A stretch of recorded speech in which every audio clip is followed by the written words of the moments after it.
చాలా మంది మహారాజులు ఉన్నారు. మరి ఉన్నప్పటికీ కూడా మరి మంచి చెడు అయినా గరీబ్ ఉన్నాడా, వాళ్ళ ఇంట్లో ఒక రోజు కారం రొట్టెతో తింటున్నాడా, పప్పనంతో తింటున్నాడు కాదు.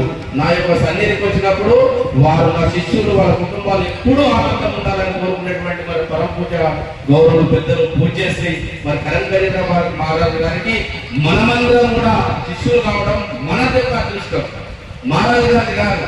మరి చాలా మంది మహారాజు ఉన్నప్పుడు కూడా అందరికి ఒక ప్రేమతో చూసే మహారాజు దొరకడం మన అదృష్టం. అది మన అదృష్టం. మహారాజు గారి దగ్గర ఏంటి, మహారాజు గారి దగ్గరికి రోజు వందల మంది వేల మంది వస్తూ ఉంటారు, పాద పూజ చేస్తూ ఉంటారు, పోతూ ఉంటారు. కానీ అందరినీ అనే ఆలోచన లేకుండా వీరి కుటుంబము వీరు మంచిగా బాగుపడాలని కోరుకునే పరమపూజ గురువులు మన కరంగరీర మహారాజు గారు.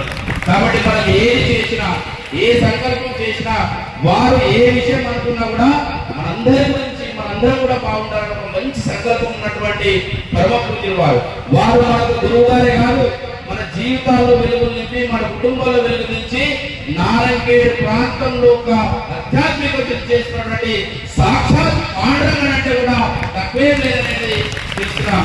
ఎందుకంటే ఇప్పుడు మనము జ్ఞానేశ్వర మహారాజ్, తుకారాం మహారాజ్, సోమరావు ముక్తాపైన చూడకపోవచ్చు. వాళ్ళ యొక్క ఆధ్యాత్మిక చింతన మన లోపల దిక్కుతూ సాక్షాత్ పాండురంగన్ ఒక దర్శన భాగ్యం ఇస్తున్నాడు మన ప్రాంతానికంటే. మరి అతని గురించి ఎంత చెప్పినా తక్కువనే. ఎందుకంటే మేము రోడ్డు మీద రాజకీయ ప్రజల్లో ఉన్నప్పటికీ కూడా, మేము ఒక 20 సంవత్సరాల నుంచి వారి యొక్క సన్నిహితం ఉన్నప్పటికీ కూడా, నేను గత 5-6 సంవత్సరాల నుంచి ఆయన దగ్గర గురుకులం తీసుకున్నాం. అంటే అంతకుముందు మాకున్నటువంటి జీవితాలు, మాకున్నటువంటి ఆలోచన విధానాలు, అతను పాదచర్చ చేసినటువంటి ఆలోచన విధానాలు మాకెప్పుడు కూడా మీరు నమ్ముతారో లేదో, రాజకీయాన్ని కుటుంబం నుంచి గురువారి చెంత ఉంటే మాకు మనశ్శాంతి అంతగా దొరుకుతున్నది మాత్రం నేను సాక్షాత్గా నేను చెప్తున్నాను. ఎందుకంటే గురువారు కనబడగానే, గురువారి కార్యక్రమాలు చేసినా కానీ ఎవరైనా వెళ్తూ ఉంటే అక్కడ మేము పోకపోతే ఆఫ్సైడ్ గా ఉంటే వాళ్ళు మాకు ఎక్కడో బాధ అనిపిస్తుంది.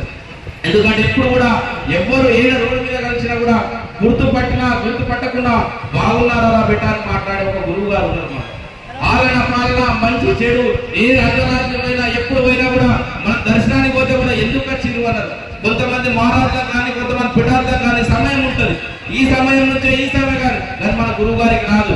ఎప్పుడు ప్రజలలోనే ఉండాలి, ఎప్పుడు భక్తుల మధ్య ఉండాలి, ఈ భక్తులలోనే విశ్వాసం వరకు ఉంటారని మనం మాటిచ్చినటువంటి పరమ పూజ్యులు గురువారిని మన పొందుతున్నారు. కాబట్టి మనమందరం కూడా నారాయణఖేడ్ ప్రాంత భక్తులుగా మనమందరం కూడా మన శేష జీవితాన్ని అందరం కూడా మనం ఉన్నంత వరకు మాకు మంచి ఐశ్వర్యాన్ని, మనకు ఒక మంచి ఆరోగ్యాన్ని మనకు అన్ని విధాలుగా ప్రసాదించాలని ఆ పాండురంగన్ కంటే ముందు గురువారి పాదపద్మంలో నమస్కరిస్తూ ఈ అవకాశాన్ని ఇచ్చిన అందరికీ కూడా ధన్యవాదాలు చేస్తున్నాను. భారత్ మాతాకి.